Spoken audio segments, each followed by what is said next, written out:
Hi friends, ఈ వీడియోలో మనం ఈఎస్ఐ కార్డు యొక్క బెనిఫిట్స్ గురించి ఈ వీడియోలో మనం తెలుసుకుందాం.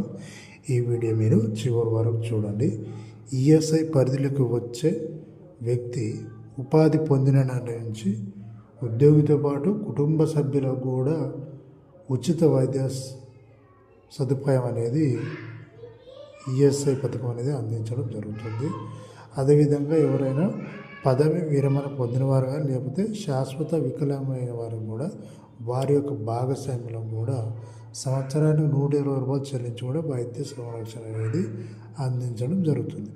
అలాగే ఉద్యోగికి కొన్ని అనారోగ్యాలతో బాధపడుతున్న సమయంలో కూడా సిక్ లీవ్స్ అనేది తీసుకోవచ్చు.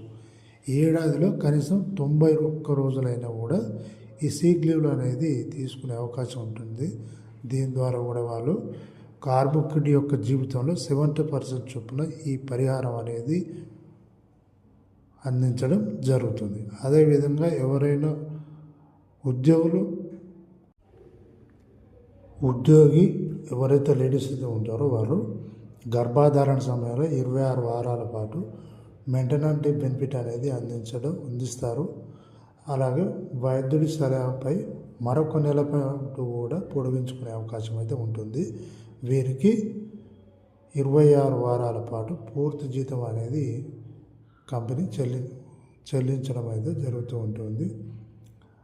అదేవిధంగా ఉద్యోగంలో ఉన్నప్పుడు గాయపడితే కంట్రిబ్యూషన్ సంబంధం లేకుండా గాయపడిన నాటి నుంచి అంగవైకల్యం కొనసాగినంత కాలం వేతనంలో 90% చొప్పున ప్రయోజనం చెల్లించే అవకాశం అయితే ఈఎస్ఐ కల్పిస్తూ ఉంటుంది. అదేవిధంగా ఉద్యోగంలో గాయం లేదా వృత్తిపరమైన ప్రమాద కారణంగా మరణం సంభవిస్తే ఉద్యోగిపై ఆధారపడే వారికి అతడి నెలవారీ వేతనంలో 90% మొత్తం చెల్లిస్తారు.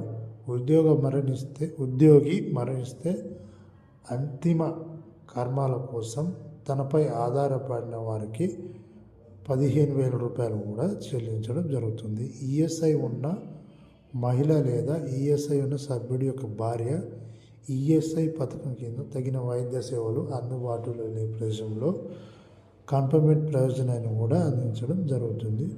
ఓకే ఫ్రెండ్స్, ఈ వీడియో మీకు నచ్చితే లైక్ చేయండి, షేర్ చేయండి, సబ్స్క్రైబ్ చేయండి. Thank you friends.